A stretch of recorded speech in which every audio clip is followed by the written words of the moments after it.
Bonjour à toutes et tous, Julien Masquelier, chef de produit Retail PBX Avem, groupe Avem. Je suis très heureux de vous accompagner durant cette heure conviviale et enrichissante, je l'espère, accompagné de nos partenaires HP et Asten Retail et de nos experts de Total, Domino's Pizza et Bondici. Nous allons évoquer les parcours d'encaissement. Effectivement, c'est une vraie problématique et ça s'est accéléré avec la crise sanitaire qu'on connaît tous et encore une pensée, une belle pensée auprès de nos retailers en ce moment très compliqué. Donc les choses avancent. On va commencer par une brève présentation de nos partenaires et de notre savoir-faire sur le parcours d'encaissement. Et ensuite, on va dérouler, parce que l'idée, c'est vraiment de laisser place aux experts. Donc, on va dérouler sur l'ensemble du thème, où ça va être rythmé par des questions-réponses. Et on se laissera un laps de temps d'une dizaine de minutes au terme du webinaire pour répondre à vos questions. Et nos experts sont évidemment là pour ça.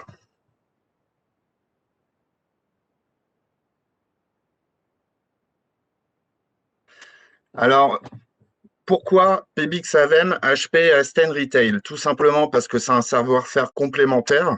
Donc l'idée, c'est sur les projets d'encaissement, nous sommes capables de vous apporter du conseil et une approche très globale, parce qu'on se dit qu'il faut effectivement un constructeur performant, un logiciel qui permet de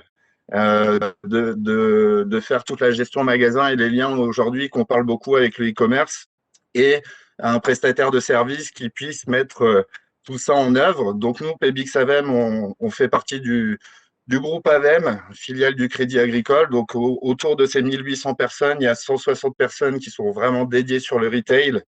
On est distributeur officiel de la gamme AirPost, HP.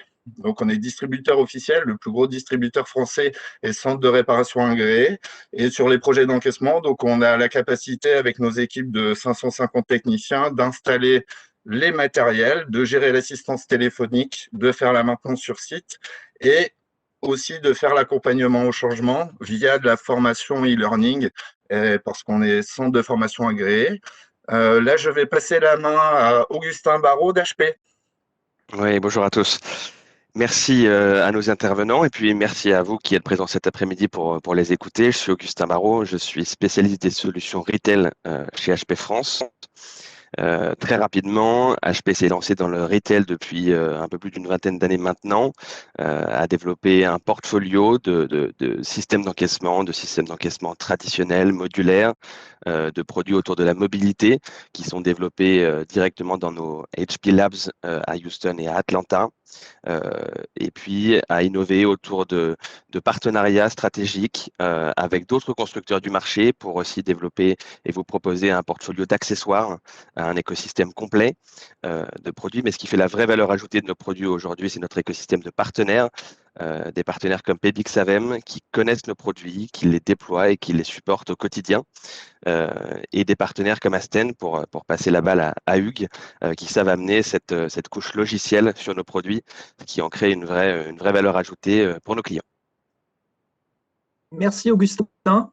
Donc pour ma part, je suis Hugues Burgard, je suis donc chez Asten Retail, qui est une entité du groupe Asten, un groupe brestois spécialisé en hébergement, en cloud et en cybersécurité. Nous sommes pour la partie Asten Retail en fait éditeur d'une solution d'encaissement intitulée AirPost. Cette solution d'encaissement est à la fois agile et robuste sur une base Linux et en mode cloud pour les serveurs magasins et qui est en plus totalement apaisée. Donc elle offre aussi un fonctionnement en mode autonome très puissant et elle se veut aussi simple d'installation. Et enfin, pour répondre à tous vos besoins d'omnicanalité qui sont aujourd'hui de plus en plus grandissants pour vous, l'ensemble des retailers qui sont en ligne avec nous aujourd'hui et que j'en profite pour remercier.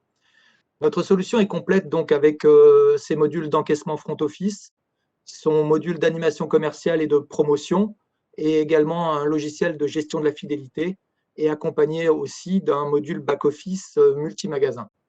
Donc, nous disposons de toutes les fonctionnalités dont vous pouvez avoir besoin pour vos magasins, aussi bien la remontée des ventes, la visualisation de statistiques en tout genre, la centralisation aussi des installations et la gestion des droits. Tout ça pour vous permettre d'aller jusqu'à l'encaissement mobile, jusqu'à la livraison à domicile, jusqu'aux outils de click and collect qui aujourd'hui font partie de votre quotidien ou presque. Et enfin, une gestion complète de vos flux optimisés via nos API. Mais je vais plutôt maintenant laisser la parole à nos experts que je remercie encore d'être présents avec nous aujourd'hui.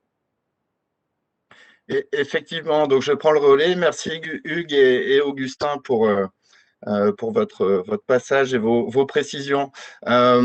Effectivement, nous accueillons trois experts pour aborder ce thème et nos échanges autour du parcours d'encaissement. Donc, je vais passer la main à Sylvie Lévesque, qui doit être parmi nous, qui fait partie du groupe Total. Sylvie. Ah, bon.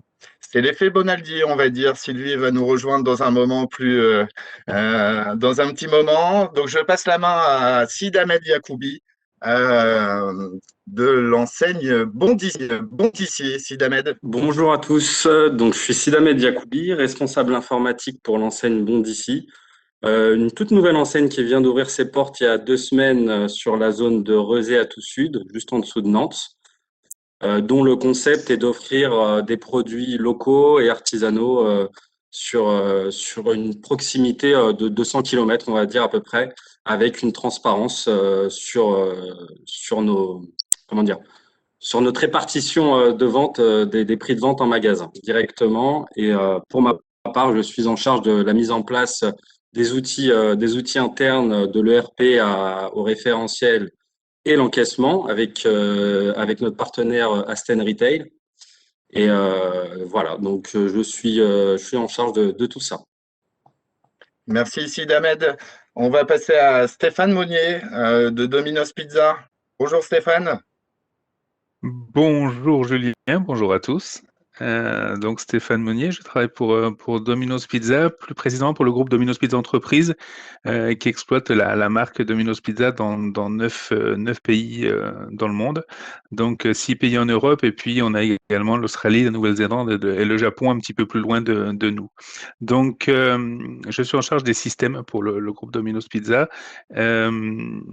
Tous les systèmes qui vont occuper et préoccuper notre quotidien, les collaborateurs sièges, nos différents sièges groupes, et puis ce qui va nous concerner un petit peu plus aujourd'hui, le système point de vente, le système magasin, et puis notre site de commande en ligne qui est forcément implicitement lié avec le paiement en ligne qui est associé. Merci Stéphane. On va embrayer par le premier thème. Alors, on va développer le parcours d'encaissement sous 3 thèmes. Effectivement, on voit que les parcours d'encaissement s'adaptent, s'ajustent au parcours client. Donc, c'est une donnée, encore une fois, qui s'accélère aussi avec la crise sanitaire. Ensuite, on va enchaîner sur les parcours d'encaissement. Les parcours clients, effectivement, évoluent et comment on s'adapte au niveau des parcours d'encaissement. Et ensuite, nos experts essaieront de vous donner, entre guillemets, les bonnes recettes les bonnes recettes en interne, en externe, pour essayer de concrétiser les idées sur ce type de parcours d'encaissement et de voir comment ils ont pu mettre ça en place ou dans quelle réflexion ils sont aujourd'hui. Alors, ma première question est plutôt très macro. Du coup, Stéphane, on voit que ce qui est bien, c'est dans votre type d'activité, que ce soit chez Bondici, chez Total et Domino's, il y a une gestion de flux client qui est assez importante sur un timing qui est très précis. Et qu'est-ce que vous constatez? Qu'est-ce que tu constates, Stéphane, sur les parcours clients? Alors peut-être faire un avant-après Covid, on va dire, crise sanitaire. Qu'est-ce que tu constates chez toi? Alors, effectivement, le flux client va être lié aux habitudes alimentaires, parce qu'en ce qui nous concerne, on est une enseigne de restauration rapide, donc ça va pas forcément être vrai dans tous les marchés, parce que ça va être vraiment une question d'être aligné aux habitudes alimentaires. En France, c'est vrai qu'on a encore l'habitude de 3 repas par jour, ce qui n'est pas forcément le modèle anglo-saxon. Donc on va avoir des flux de clients, donc des flux de commandes qui vont intervenir plus pour nous sur les services du midi et les services du soir, qui vont faire qu'effectivement sur une période période qui va être relativement courte, si on prend les 24 heures d'une journée, ou même ne serait-ce que les 12 heures de jour, on va dire. On va avoir une activité qui va être sur très très courte, sur 1h à 1h30 le midi, et puis 2h30 à peut-être 3h dans certaines villes le soir. Donc une densité de commandes, d'informations et de services à fournir sur une petite partie de temps, effectivement. Alors, forcément, on est obligé de parler après un an de Covid, on est obligé d'en parler parce qu'il y a eu évidemment un avant et un après. On a dû s'adapter, comme chacun d'entre nous présents, j'en suis certain, autour de ce webinaire. On a dû s'adapter. On n'était pour beaucoup pas du tout, on n'avait jamais anticipé un tel bouleversement aussi rapide. On n'avait pas de procédure qu'on pouvait activer aussi rapidement. Donc on s'est adapté au quotidien, et c'est la première chose à laquelle on a dû faire face au fait qu'on n'était pas prêt à une adaptabilité aussi rapide. Et je parle même pas au niveau du groupe. Si on ramène ne serait-ce qu'au pays, qu'à la France, on n'était pas prêt. On n'était pas prêt parce qu'on avait des systèmes qui n'étaient pas forcément adaptés à des changements qu'il fallait quasiment quotidiens sur les débuts, puisque les annonces gouvernementales modifiaient certaines données chaque jour en termes d'heures d'ouverture, en termes d'acceptation de typologie de clientèle d'acceptation. J'entends par là de la vente emportée et ou de la livraison. Donc, il a fallu une adaptabilité très, très rapide, voire immédiate. Et ça a été le premier constat qu'on a fait. Il a été forcément très brutal quand c'est arrivé il y a un an maintenant. Oui, je comprends. C'est sûr que ça a bousculé pas mal d'enseignes sur la façon de voir les choses et d'accélérer la mise en place informatique. Et Sidamed, ça a été quoi ta réflexion? Parce que nouvelle enseigne, donc des ambitions, on crée un magasin, on crée des choses. Euh, c'est quoi les parcours que tu as décelés avant, après, et qui a pu impacter ta réflexion dans l'équipement magasin et l'équipement du système d'info? Alors pour notre part, comme la création du magasin s'est faite pendant cette année particulière, pendant toute l'année de 2020, c'est vrai qu'on a pu avoir un peu plus de temps pour notre réflexion sur le parcours client en fonction des décisions administratives, que ce soit au niveau des horaires d'ouverture et des conditions d'ouverture. Nous, ce qu'on a pu constater, c'est que il fallait faciliter le passage en caisse et le parcours client en magasin pour le rendre fluide à la fois et rapide pour les clients. Et c'est vrai que maintenant, on a aussi cet aspect sans contact au vu de la crise Covid. Et ça a accéléré la mise en place de bornes pour notre part. On a fait le choix de mettre en place des bornes libre-service avec une seule caisse à l'accueil qui permet de gérer l'espèce. Mais nos clients sont très adeptes des bornes et surtout, nous, on a pris la décision de mettre du personnel au niveau des bornes pour accompagner les personnes, les clients directement et leur offrir aussi du service pour du conseil sur les produits qu'on vend. Parce qu'on vend des produits qui sont locales et qui ont parfois des particularités et les clients apprécient énormément ce geste.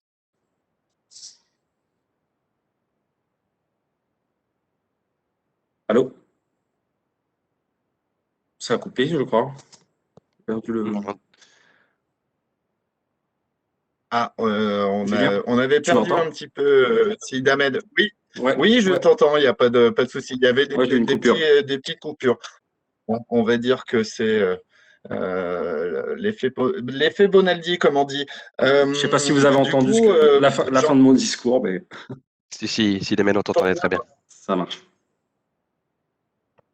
la plupart de tes propos. Du coup, Stéphane, dans cette optique d'accélération, comme tu le disais, etc., portion du web qui est assez hallucinante dans tous les métiers du retail, les secteurs du retail, et aussi, je suppose, dans ton activité. On parle beaucoup d'omnicanalité. Alors, de commerce unifié, etc. Est-ce que ça, chez toi, est-ce que ça a accéléré cette partie-là et comment vous êtes adapté concrètement entre je fais de la livraison, je commande sur le web, je viens chercher dans les points de vente en pick-up, je fais de l'emporter, etc. Enfin, comment tu t'es adapté à ça? Alors, même si on est une enseigne de restauration, on reste avant tout une enseigne de livraison. De livraison de restauration. On est leader de la pizza depuis plus de 60 ans maintenant, un peu plus de 30 ans en France. Donc c'est vrai que en plus d'être voilà, dans la restauration, on est avant tout, j'ai envie de dire, même une société de service. Donc la livraison, c'est quelque chose qu'on savait faire. La commande en ligne avait pris place dans nos systèmes depuis quelques années, évidemment maintenant. Le paiement en ligne, très clairement beaucoup plus lentement que dans d'autres marchés, puisque la clientèle française a été un petit peu plus réfractaire au paiement en ligne, mais ça, on l'a observé de manière globale. Donc, ce que cette pandémie a accéléré, c'est le fait qu'on s'est retrouvé pour notre activité pure sans possibilité à certains moments d'accueillir du client en magasin. Donc forcément, la partie vente à emporter a été complètement supprimée. Et la chance qu'on a eue, on n'a pas perdu cette clientèle, elle s'est reportée sur la livraison. Mais en se reportant sur la livraison, elle a du coup largement augmenté ce canal. Donc il a fallu qu'on s'adapte, on s'adapte en termes humains, on s'adapte en termes matériels évidemment. Et puis on passe, alors ça va peut-être paraître surprenant à certains, mais tous nos franchisés, puisqu'en France on a un gros réseau de franchisés, n'acceptaient pas encore les paiements sans contact.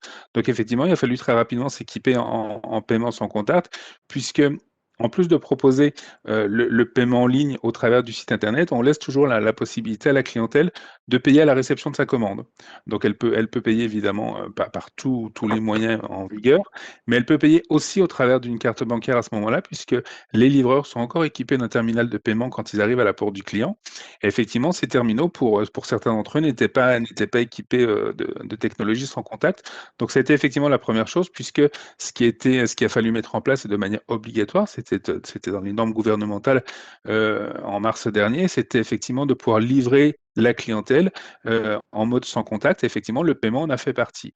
Donc, outre l'adaptation de nos processus de remise même du produit sans contact, il a fallu qu'on forme nos équipes très rapidement et puis qu'on communique à notre clientèle parce que en France où on a un caractère latin, donc le relationnel fait partie de la communication, ne pas remettre ses produits directement au client, on casse quelque chose dans la relation à la clientèle.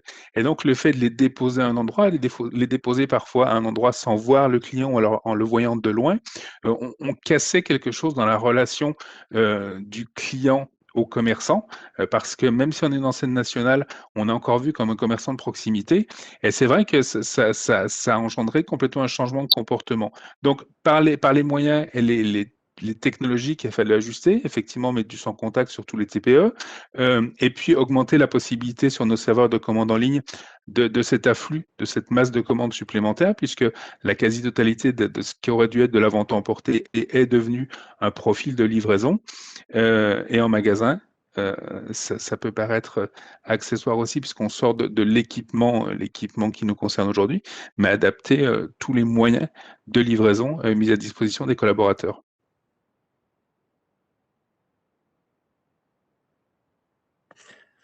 Ok, merci Stéphane. Alors, je ne sais pas si vous m'entendez bien parce que nous avons des petits problèmes de connexion.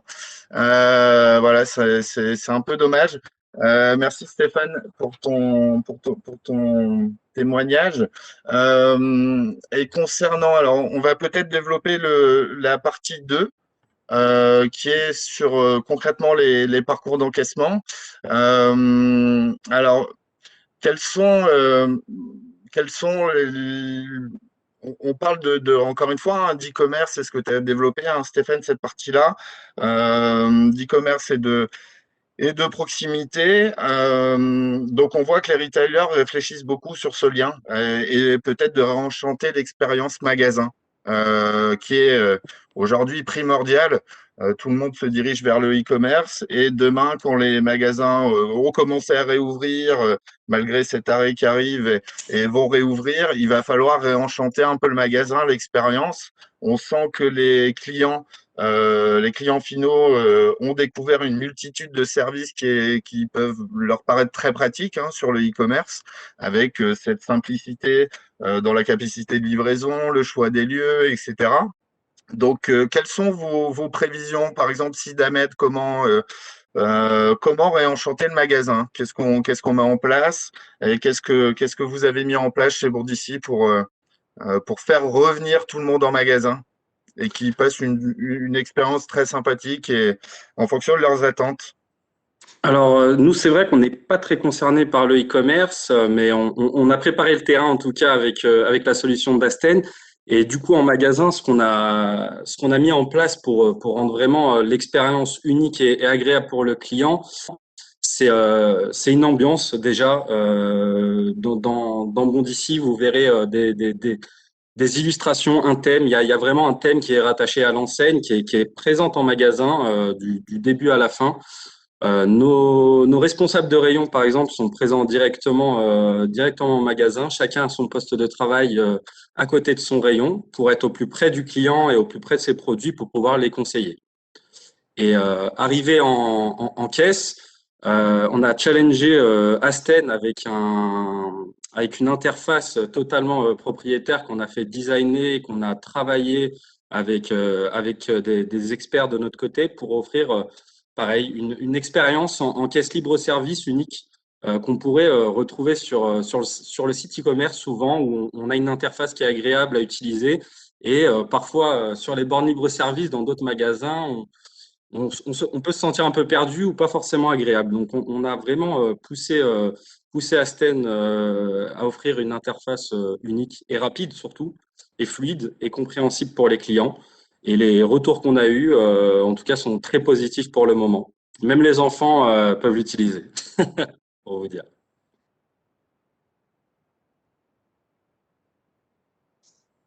On t'entend plus, Julien. Allô, allô? Oui, c'est Julien qui a son micro coupé. Oui, c'est Julien qu'on entend. Oui, ton micro a été coupé. Est-ce que vous m'entendez? Oui. Tout à fait. Cette fois, oui. Ah, voilà. Alors, je crois savoir que Sylvie Lévesque de Total s'est connectée. Sylvie, est-ce que tu es avec nous? Oui, je suis avec vous. Désolée pour le Ah, contretemps. parfait. Parfait, Sylvie. Alors, on va essayer de rattraper un peu le temps perdu et te faire apporter tes retours d'expérience. Alors, on était sur le thème 2, le parcours d'encaissement, comment réenchanter un peu le point de vente. Parce que, comme je disais, tout le monde s'est dirigé vers le e-commerce. Ça bouleverse un peu tout, et du coup, les magasins étaient fermés. Et demain, on doit le réenchanter. Enfin, il faut qu'il se passe des choses pour qu'ils vivent un peu les mêmes expériences avec cette fluidité, cette rapidité. Je sais que chez Total, bah, vous gérez aussi des flux importants, un laps de temps qui est très court, notamment quand on part tous en vacances. Voilà. Quelle est ta sensation par rapport à ça? Quelles sont un peu tes problématiques et comment tu essaies de les résoudre?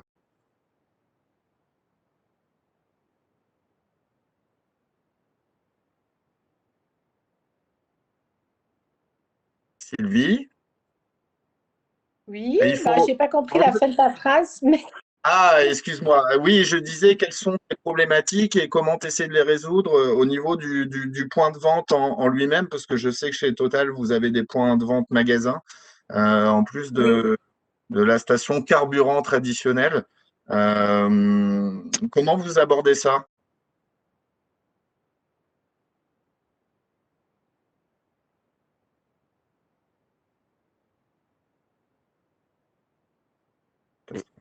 Je pense que c'est pas passé avec Sylvie, Julien. Oui, tu peux peut-être prendre le. Alors, Sylvie Ah, nous entend oui, pas. oui. En fait, Si. j'ai coupé ma caméra. Je suis désolée parce que de bande passage qui est très compliqué. Euh, Ça mouline, mais grave. En fait, sur les nouveaux axes de retail, chez nous, on doit se réinventer constamment. Je ne sais pas si vous m'entendez correctement. Oui, Oui, oui, oui. Sylvie. Oui. Oui, voilà. Donc, on doit se un peu comme les collègues aussi. C'est-à-dire que le client n'a plus du tout la même attitude lorsqu'il vient en boutique dans les stations-service. Il veut que ce soit rapide, il ne veut pas perdre de temps. Et donc, on a développé des nouveaux concepts également que vous allez retrouver si vous allez sur les autoroutières ou les stations-service françaises, où on va plus à la rencontre du client pour diminuer le temps d'attente, quoi. Donc, le temps qu'un client passe dans la boutique, c'est vraiment ce qui est regardé un maximum, quoi. Il ne veut pas perdre de temps. Surtout que lorsqu'on parle dans le domaine chez nous des stations-service, faire son plan, ce n'est pas un achat fun, quoi. Ce n'est pas comme aller dans une boutique, quoi. On veut vite avoir fait son plan et puis partir et faire un achat de première nécessité dans la station, quoi. Donc, tout ça, ça nous pousse à nous réinventer et à offrir de nouvelles gammes de services. D'accord. Côté Stéphane, est-ce que C'est tu vrai peux que nous dire sur les… c'est Vas-y, vrai, Stéphane. contrairement à Sylvie, nous, on a la chance que quand un client va commander chez nous, c'est plus dans un moment fun. On a encore assimilé à des événements très particuliers. Ça va être un match de foot, ça va être une finale d'une série télévisée, ça va être des événements qui sont plutôt festifs. Et commander Domino, ça reste un moment fun. Donc effectivement, l'acte d'achat est déjà différent. Il est moins obligé que d'aller faire son plein, très clairement. Euh, pour revenir sur ta question, on a évidemment appris de cette situation et ce qu'on va changer quand on retrouvera une situation normale, ça va être, on s'est clairement rendu compte que de la vente à emporter, on sait en faire depuis très longtemps, mais ça n'a rien à voir avec le pick-up. Faire de la vente à emporter, être en position d'attente d'un client, donc du client offline, pour prendre sa commande en magasin, le faire patienter plus ou moins agréablement. Jusqu'à présent, c'était malheureusement le cas, il faut le dire, pendant une dizaine de minutes, parce que chez nous, le produit n'étant pas préparé à l'avance, on a un temps qui est incompressible, même si on y travaille pour le réduire au maximum, il reste incompressible, et en tout cas, il est plus long que sur du hamburger restaurant. Et donc, effectivement, on a appris que le pick-up, c'était pas ça. Le pick-up, le client avait commandé avant et voulait, dans l'idéal, ne pas avoir à sortir de son véhicule. Donc, on est dans autre chose. De la vente emportée n'est pas du pick-up. Donc, effectivement, on a appris de cela de manière obligée, de manière forcée. Et on va réorienter une partie de nos points de vente. Donc, ça va passer aussi bien dans le positionnement des nouveaux points de vente que par l'architecture, que par les comptoirs, les vitrines, pour quand ce sera possible, proposer ces options de pick-up avec forcément une mise en adéquation des systèmes de caisse, puisqu'il faut que ce soit plus ergonomique, plus agile. Il faut qu'on ait un encaissement qui soit rapide, donc qu'on puisse faire de l'encaissement depuis l'extérieur par du sans contact, enfin voir effectivement ce qui pourra fluidifier aussi, tout en gardant en tête que le client chez nous n'aura pas dans 100% des cas, payé en amont, donc lui laisser la possibilité de payer sur place, mais que ce pick-up reste un événement, un moment très rapide. Donc, il va falloir le penser dans ce sens-là.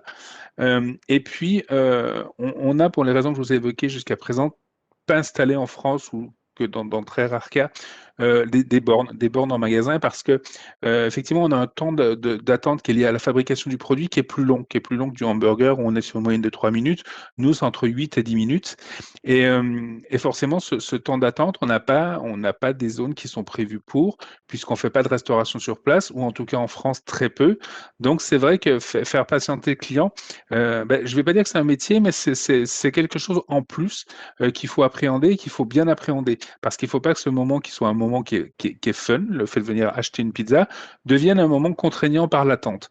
Donc, on est en train de voir comment effectivement on peut agrémenter nos points de vente. On pourra agrémenter certains de nos points de vente peut-être de bornes, pas forcément accessibles depuis l'intérieur, des bornes accessibles depuis l'extérieur, qui permettront de passer commande pour venir récupérer un produit plus tard, pour être dans cette notion de pick-up, mais malgré tout donner la possibilité aux clients de pouvoir commander depuis une vitrine, par exemple, donc sans passer par un site internet, par un portable. Voilà, c'est deux axes qui n'étaient pas forcément prévus maintenant. avant cette crise et qu'on a subi dans le bon sens du terme et sur lequel on va rebondir et on a déjà rebondi en termes de construction de nos prochains concepts de points de vente. Eh ben Stéphane, je te remercie parce que tu as introduit ma prochaine question. On le voit, alors on a vu, hein, il y a aussi un géant de la food qui a essayé de multiplier un peu les parcours de réception, hein. Je ne le citerai pas, mais par du click and collect, par de la borne, par de l'encaissement au comptoir, etc. On voit que Bondici a fait ce pari, hein, de se dire, tiens, je vais mettre des bornes pour fluidifier et enrôler un peu mes clients et mes collaborateurs dans un accompagnement client qui peut être à la fois rapide et à la fois convivial, très, très éducatif. Donc du coup, vous, côté Total, Sylvie, vous pensez à quoi? Vous pensez à des bornes? Vous mixez les Oui. équipements? C'est quoi vos réflexions? Oui, en fait c'est super important de suivre le rythme du marché et surtout la transformation de la demande de nos clients. Donc, on est en train de mettre un des concepts qui est plébiscité par la clientèle, c'est-à-dire des bornes comme on a chez les grands retailers de l'alimentaire où ils peuvent payer sans passer par un caissier déjà, d'une part. Pour également fluidifier les flux dans la station. D'autre part, on est en train de regarder également pour faire des tests sur ce qu'on appelle le shop autonome, où là, on va essayer les concepts du Amazon Go pour également permettre aux clients de passer et prendre les éléments sur lesquels ils tablent, que ce soit alimentaire ou que ce soit des trucs de première nécessité dans l'électronique, parce qu'on a plein de corners et de partenariats qu'on a développés avec les retailers également. Et donc, en fait, le client, ce qu'il veut, c'est une expérience sans contact. La pandémie a fait exploser ce concept-là. Il ne veut plus toucher, il a peur de toucher, il a peur de donner sa carte, etc. Donc, le wallet et le paiement par le téléphone en automatique, c'est rendu dans l'air du temps, quoi. Donc, on doit se pousser à être plus performant sur ces nouveaux concepts-là, les tester, voir ce que ça dit, parce que ça demande beaucoup. Il ne faut pas croire que ça se met ou ça s'installe en 2 coups de cuillère à peau, quoi. Il y a toute la vidéo à mettre en œuvre, les étiquettes électroniques, enfin, c'est compliqué, quoi. Et ça prend du personnel quand même derrière qui fait tout ce qui est réappro sur les comptoirs de vente, les allées, etc., quoi. Mais c'est clairement ce qu'on regarde chez Total. Sur l'Europe, c'est vraiment un concept qui va émerger, je pense, d'ici quelques mois, voire une année. Sachant que nous, je vous ai rejoint un peu tard, j'en suis encore désolée, mais la stratégie chez Total, c'est que la station est au cœur des communautés. Donc, avec le changement des énergies où on va et on bascule vers l'EV charging, lorsque le client va faire son chargement en station, on doit lui offrir d'autres services.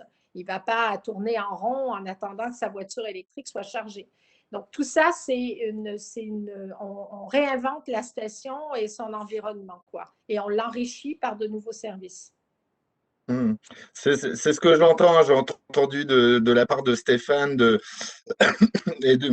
et de toi, Sylvie, et c'est ce que j'ai déjà entendu d'autres retailers qui se disaient, si on veut réenchanter le magasin, il faut apporter du service, il faut apporter du contact, de la proximité, de la valeur ajoutée.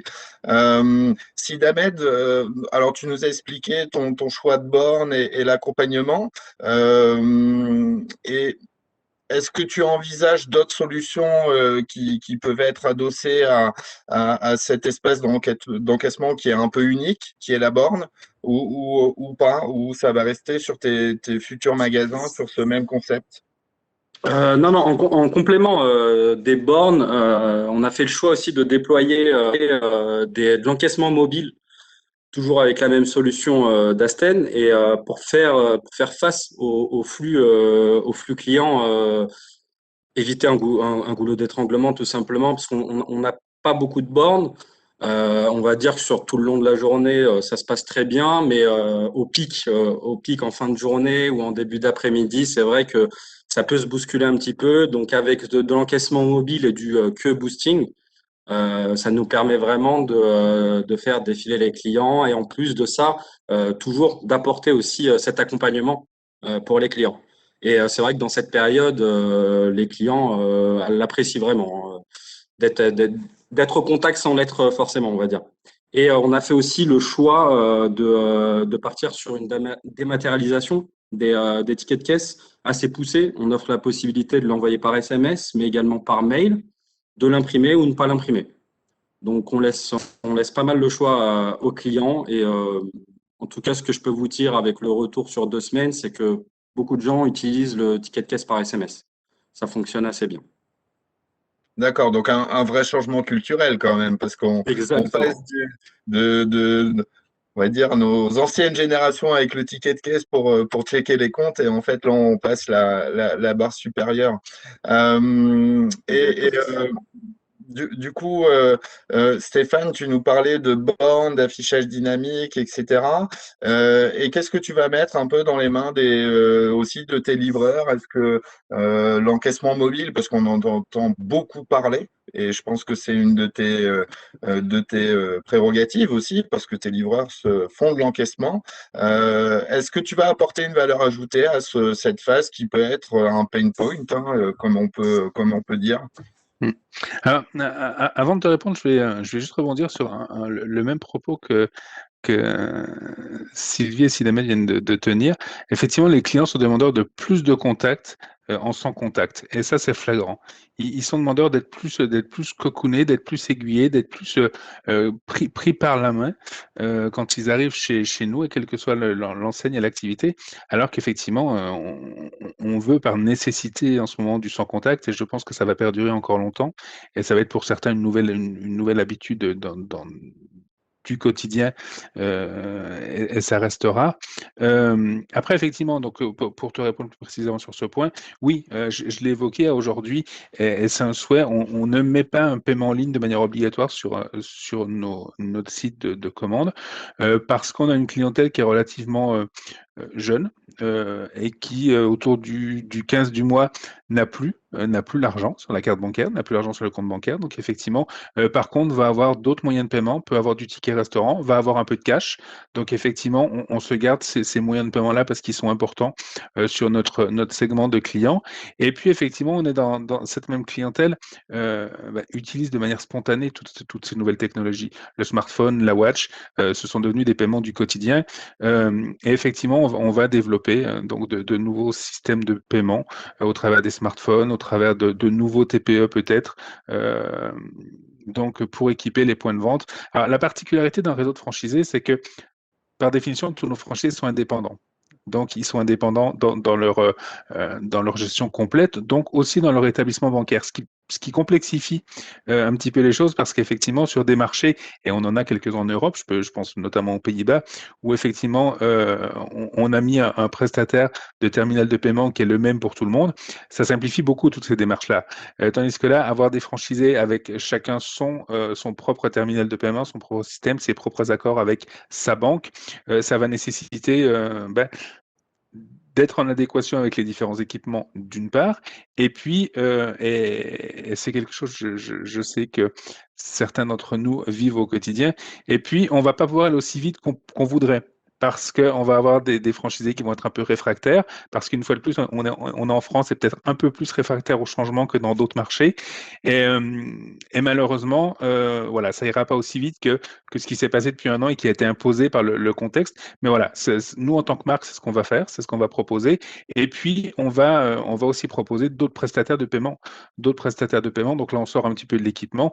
Mais effectivement, il y a des solutions qui font maintenant partie du quotidien, que peuvent être PayPal, que sont, pour ce qui nous préoccupe dans la restauration aussi, toute la gamme Edenred, Ticket Restaurant et tous les prestataires de paiement de ce type-là. Donc effectivement, on ajoute ces gammes-là à tous nos canaux, que ce soit aussi bien online que offline. Donc là, c'est le devenir dans les quelques semaines et quelques mois.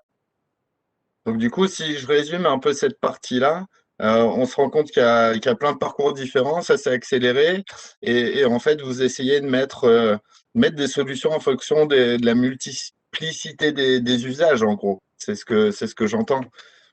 Complètement, et C'est tout à fait ça. c'est ce que Sylvie et Sidamène ont aussi évoqué. Il faut, ces derniers mois ont accéléré énormément de choses, ont aussi accéléré les demandes des clients, dans le sens où effectivement, ce qui serait arrivé sur plusieurs années a été concentré en très peu de temps pour plein de facteurs différents. Et donc, à nous d'y répondre aujourd'hui, dans l'instant T, pour répondre à cette clientèle, elle la garder en tant que clientèle, parce que sinon, elle ira ailleurs, très clairement, où ceci va être proposé rapidement ou est déjà proposé. Donc voilà, je ne vais pas dire que la période qu'on vit euh, a eu un côté positif, loin de là, on ne peut pas se permettre de dire ça, mais effectivement, elle a généré un facteur d'accélération dans énormément de domaines, donc il faut prendre le train en marche, parce que bah, le risque aussi, c'est d'être débarqué si on ne saute pas dans le train maintenant. Et très clairement, ajuster ses moyens de paiement, ajuster la proposition qu'on peut faire en termes d'accueil, que ce soit aussi bien un accueil physique qu'un accueil en ligne, au travers d'un site internet, de ce qu'on peut donner comme première vision à un client de notre marque, de notre enseigne, de nos produits, sont devenus un passage encore plus obligé qu'avant. Mmh. J'entends, j'entends. Donc du coup, on a vu un peu les parcours clients, les parcours d'encaissement, comment on s'adapte, comment vous essayez de vous adapter. Et j'ai en mémoire la discussion qu'on a eue hier avec Sylvie, où Sylvie, tu as une problématique très monde avec des cultures différentes, etc. Et du coup, là, j'ai envie de toucher du doigt avec vous, c'est effectivement, on parle de beaucoup de choses, c'est très macro, il y a des belles réflexions, mais comment on met ça en place? Et Sylvie, tu touchais du doigt hier en disant bah, on est obligé d'aller plus vite, etc. Euh, Comment tu fais, Sylvie, toi, de ton côté? C'est quoi les sponsors internes, en plus, quand tu es dans un environnement international? Comment tes réflexions et comment vos réflexions arrivent jusqu'en France? Comment on fait ses choix pour se dire, bah, tiens, ça sera pour l'Allemagne et ça en France, on va plus s'orienter comme ça? Et c'est qui tes sponsors en interne? Est-ce que c'est le métier? Est-ce que c'est la DSI? Est-ce que tu peux nous dire, Sylvie? Alors, en fait, pour nous, c'est le métier, en fait, qui est le client. Et je vais faire drill down encore plus. Nos principaux clients, ce sont les gérants des stations-service où on a différentes typologies de contrats avec des gérants, où Total possède carrément la station en compagnie de compagnie opérate ou en compagnie de dealer opérate, où là, c'est le dealer qui a une SARL, si je prends l'exemple de la France, et qui opère la station. Donc, les principaux clients, il ne faut jamais oublier qui rapporte le cash. Et le cash, il est rapporté par les dealers, par les hôtes de caisse et ceux qui travaillent dans les stations. Donc, on a eu une réflexion, nous, depuis à peu près, oui, ça a commencé il y a 3 ans où on a posé les valises carrément et on s'est dit, bon, maintenant, qu'est-ce qu'on fait au niveau de notre système d'encaissement? On a une disparité notoire entre ce qu'on fait aujourd'hui en Europe, où on est dans des pays ultra équipés avec des schémas informatiques très complexes, très intégrés, très performants aussi.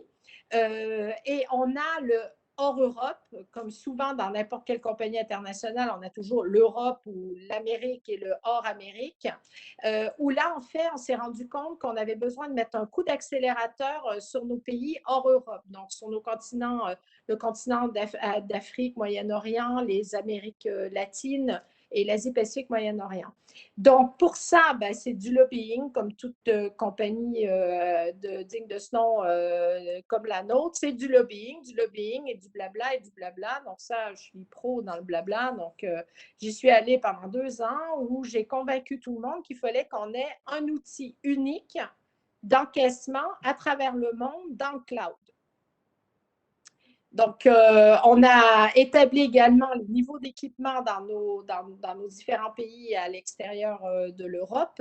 Et donc, on s'est aperçu, en fait, que nos caisses, ben, faut quand même le dire aujourd'hui, dans certaines boutiques des pays hors Europe, ils ne sont pas ou sous-équipés. Donc, on est encore au cahier avec crayon où on met toutes les transactions par écrit, au jour le jour, une barre Mars, 2 francs CFA, etc. Et donc, on s'est dit, là, c'est plus possible. Si on veut garder un niveau de retailer mondial digne de ce nom et surtout commencer à attaquer ce qu'on appelle sur le marché le data mining et vraiment connaître le client au plus proche, ben, il faut qu'on intègre l'ensemble de ces données-là au niveau international, au niveau du pays, de la zone et international. Et donc, ben, on a décidé de se lancer dans la grande aventure d'équiper déjà hors Europe, plus de 3074 stations à travers le monde d'un système d'encaissement digne de ce nom, une vraie caisse, des boutons, des couleurs, des items et tout. Et puis, voilà, et puis connecté à ce que nous, dans le monde de l'énergie, on appelle la piste de carburant. Et puis, répondre dans un deuxième temps également aux attentes de nos gros flagships européens, que sont entre autres la France et l'Allemagne, où sont des très gros moteurs des réseaux de Total, où là, eux ont un autre niveau d'attente supérieur parce qu'ils essaient, comme disait Stéphane, les nouveaux concepts de paiement, les Paylib, les Paylif, les Pay whatever it is, les click and collect, les camionneurs qui veulent commander à l'avance, réserver la douche, le parking, le truc, etc. Donc, ça, c'est des contraintes qui sont particulières à notre monde de stations autoroutières. Donc, on a fait du lobbying et ben, chez nous, il faut faire du lobbying jusqu'au PDG du groupe, donc M. Pouyanné. Donc, il a fallu aller vendre à M. Pouyanné le fait qu'on devait y aller et faire un grand programme qui s'appelle One Information System Station pour Total.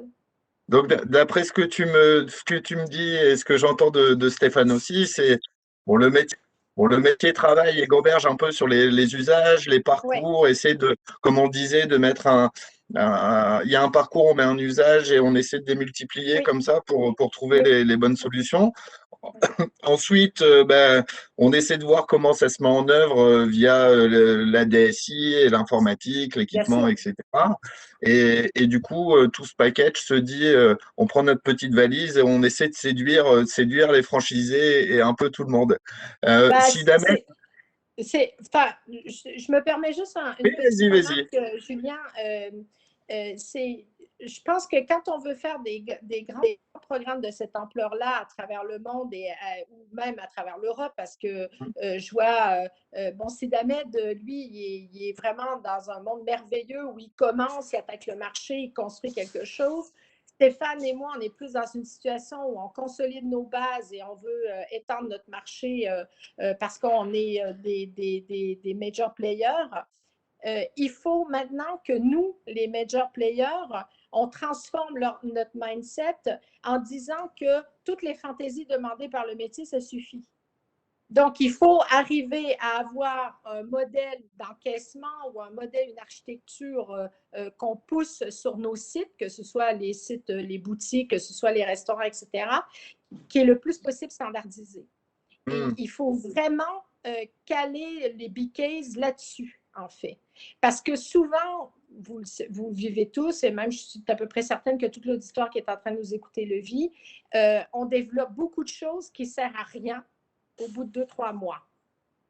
Et ça a coûté une fortune à l'entreprise. Donc ça, c'est vraiment un gros change de mindset qu'on a chez nous, où on dit maintenant, on va utiliser ce qui est bon à utiliser et on va arrêter de faire des fantaisies. Du coup, ça en revient un petit peu à mes questions. Alors, Sidamed, si tu peux nous dire quelques mots, parce qu'on voit le côté très énorme de Total et de Dominos où ils passent des obstacles aussi un peu. Je pense qu'il doit y en avoir beaucoup pour séduire tout le monde et enclencher ce lobbying. Toi, Sidamed, alors je suppose que le métier avait plein d'idées. Toi, tu avais aussi plein d'idées. Qui t'a séduit? T'as séduit le grand chef? Enfin voilà, qui t'a mis autour de ce projet pour les emmener vers quelque chose de performant? Alors, pardon. C'est vrai que nous, la chance que j'ai, c'est de partir d'une feuille blanche. C'est clair qu'avec un historique, c'est bien plus compliqué de faire évoluer les choses. Il y a beaucoup de points de blocage. L'autre avantage que j'ai pour le moment, c'est qu'on a encore une petite équipe. Donc, c'est vrai que je suis très proche de mon directeur et très proche également du métier. Moi, le premier magasin, je suis juste au-dessus du magasin, donc au plus près des collaborateurs et des clients. Donc, j'essaie de regrouper un peu tous ces axes pour répondre aux besoins de chacun. Et c'est vrai que de notre côté, il faut quand même pas mal blablater, comme tu disais, Sylvie, et proposer et défendre aussi ses positions. Parce que parfois, c'est une mauvaise compréhension de ce qu'on veut faire et il faut vraiment prouver qu'il y aura un retour derrière sur investissement ou sur la productivité. Parce que c'est vrai que moi, je suis très attaché aussi à offrir des outils adéquats aux collaborateurs, parce que les clients, c'est une chose, mais il faut aussi que les collaborateurs aient les bons outils et qu'ils les comprennent aussi. Donc c'est un travail de tous bords. Et j'ai cette chance de pouvoir facilement collaborer avec le métier, la direction. Et la plupart du temps, pour le moment, en tout cas, on arrive à s'entendre sans problème. Et je pense que tant qu'on arrive à prouver et à faire comprendre à la direction les différents leviers, euh, les investissements se justifient, on va dire. Donc, de ce que j'entends, et c'est le mot, c'est ROI. On doit tous Exactement. connaître et tous savoir en tête pour le bien du collaborateur, parce que c'est vrai que souvent on oublie les collaborateurs et leur productivité, leur Oui. bien-être. Et pourtant, c'est Exactement. quand même l'accompagnement au changement, etc. C'est quand même des choses, euh, comme on dit, et c'est ce qu'on voit dans le nouveau métier du vendeur, c'est un peu les gens recherchent du contact et c'est un peu nos flagships, hein, entre guillemets. Hein, ils portent une marque, une enseigne, des valeurs. Et du coup, Stéphane, est-ce que tu peux nous dire, alors tu projettes un peu des bornes, etc., des affichages, tout ce type de parcours. C'est quoi la bonne pratique? Alors oui, on a des idées, le métier a des idées, on essaie de voir avec la DSI si ça fonctionne. Et pour essayer d'évaluer ces ROI, ça fonctionne par comment? C'est d'époque? Comment tu vois les choses, Stéphane, sur tes prochaines idées pour essayer de justement matérialiser ce ROI et que ça soit côté collaborateur et client? Comment tu envisages de mener tes futurs projets? Effectivement, ça va être en passant par des POC. Il faut prouver que ça fonctionne, et notamment quand on travaille, comme je disais, avec des franchisés. Tu évoquais du ROI. Il faut les séduire par le produit, mais aussi les séduire parce que va leur apporter le produit en plus. Parce que c'est dans une relation normale, hein. En premier, ils vont s'arrêter au coût, puisque tout nouveau produit va avoir un coût. Et après, quand on met en parallèle le retour sur investissement, forcément, le coût arrive à être minoré, voire à disparaître dans certains cas. Donc, oui, ça passe par là. C'est aussi pour ça qu'on a sur tous nos marchés, en plus ou moins grand nombre, des magasins qui nous appartiennent en propre. Ceux-ci nous permettent effectivement de développer les différents concepts qu'on veut mettre en place, parce que comme Sylvie l'a dit, il y a beaucoup de choses qu'on fait et qu'on va laisser vivre quelques mois et qui vont mourir parce que pas utilisés, parce que finalement pas utiles, mais même avant ça, il y a des concepts qui ne vont pas fonctionner. Et effectivement, ces magasins en propre nous permettent d'être des laboratoires. On peut se permettre de prendre des risques puisque on est chez nous. Et après, une fois qu'on a fait, on a pu tester, bien évidemment, l'aspect technique dans un premier temps, mais après, la prise en main par l'équipe du point de vente, et puis l'adhésion des collaborateurs magasins et l'adhésion des clients. On va laisser vivre le produit pour avoir cette fameuse notion de retour sur investissement, voir ce que va pouvoir rapporter en plus ce nouvel équipement pour le proposer à nos franchisés. Effectivement, on n'a pas en interne de barrière, que ce soit DSI, on travaille vraiment en collaboration. Et si le projet est amené, j'ai envie de dire, c'est qu'il a une raison d'être. Très clairement, on s'est recentré sur l'essentiel. Tu évoquais les sponsors.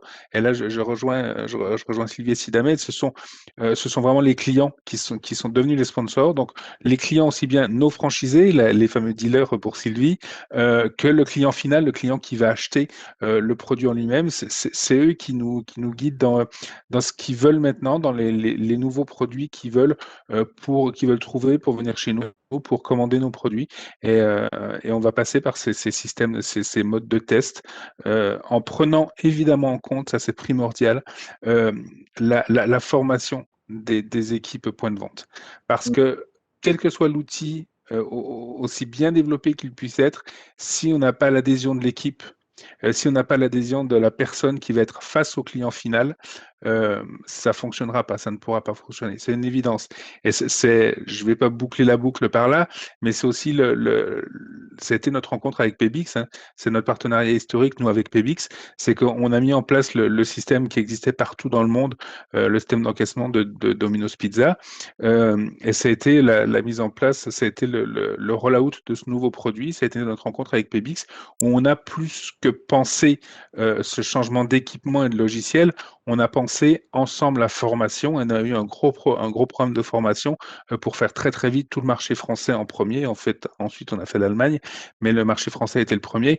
Et on a vraiment autant focusé ce changement sur la formation et l'engagement que devaient avoir les équipes que sur le produit et l'équipement lui-même. Parce que c'est primordial qu'on ait cette participation active de l'humain pour que le produit fonctionne. Alors, merci Stéphane. Je vois, n'hésitez pas à poser des questions. Alors, il nous reste très peu de temps, je dirais même 2 minutes. Alors, je vais en extirper une, hein, c'est un peu compliqué. Et vous allez me répondre, et puis après, on va devoir clôturer et malheureusement se quitter, même si je resterai bien avec vous toute l'après-midi. Donc, du coup, on a parlé quand même pas mal d'équipements, on a parlé de solutions logicielles, on a parlé de parcours, etc. Alors, je vous challenge un peu, hein, c'est un peu une question bateau. S'il y a une technologie à retenir que les retailers doivent avoir demain pour booster leur business, ça serait laquelle? Sidamed.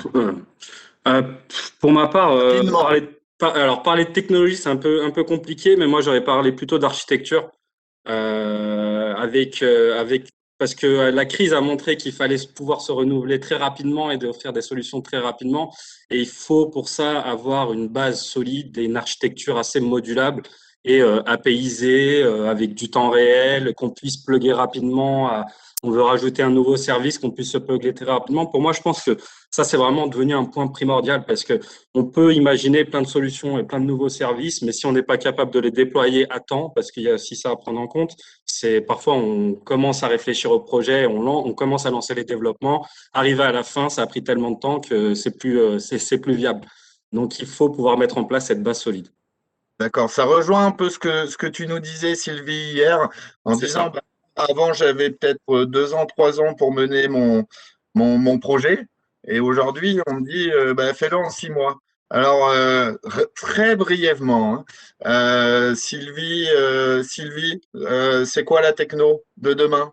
Le must-have pour les retailers?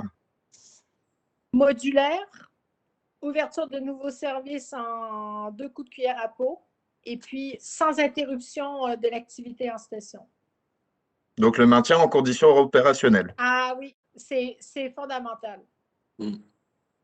Stéphane, ton ressenti par rapport à ce dernier challenge? Eh bien, ça sera pas un mot que tu vas demander, ça va être 2. Ça va être le cloud. Voilà, le cloud, très clairement, avec tout ce qu'on va tous comprendre derrière. Et puis du temps réel, effectivement, du real-time service partout, parce qu'on vit dans un monde où maintenant, on a besoin d'avoir tout à l'instant T. Et bien évidemment, dans nos systèmes et dans notre relation à la clientèle qui passe par ces systèmes, c'est un must-have. Super. Bon, tout d'abord, je tiens à vous remercier, Stéphane, Sylvie et Sidamed, hein, de nous avoir éclairé sur les parcours d'encaissement et tout ce qui tournait autour, hein, ce qui était un peu connexe. Je pense et j'espère qu'on a été bon et enrichissant pour nos auditeurs. Je tiens aussi à remercier donc HP avec Augustin, Aston Retail, donc nos partenaires avec Hugues, qui nous ont permis de monter cet événement. Pour une grosse pensée, alors en toute sincérité, je pense que tout le monde autour de cet événement a une grosse pensée pour nos amis retailers et ce qu'ils vivent en ce moment, et c'est pas simple, effectivement, et donc nous en tant que prestataires, et ben on est aussi impactés, on vous soutient au quotidien et on espère que la reprise sera très prolifique et que ça va réenchanter le magasin, comme on s'est dit. Je vous invite, alors vous allez recevoir une petite, à tous, une petite enquête de satisfaction, n'hésitez pas à y répondre. Et d'ici une semaine, vous recevrez pour tout le monde l'ensemble du replay et du script.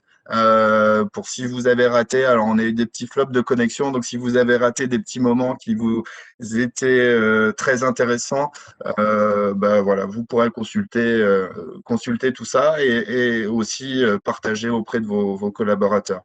Donc je tiens encore une fois à vous remercier. Merci Sid Ahmed, merci Stéphane, merci Sylvie, merci Augustin, merci Hugues. Et Merci à tous. Merci à tous. Merci à tous, portez-vous bien. Merci beaucoup. Oui, merci. Et à une prochaine session. Voilà. Passez une bonne fin d'après-midi et je vous dis à bientôt.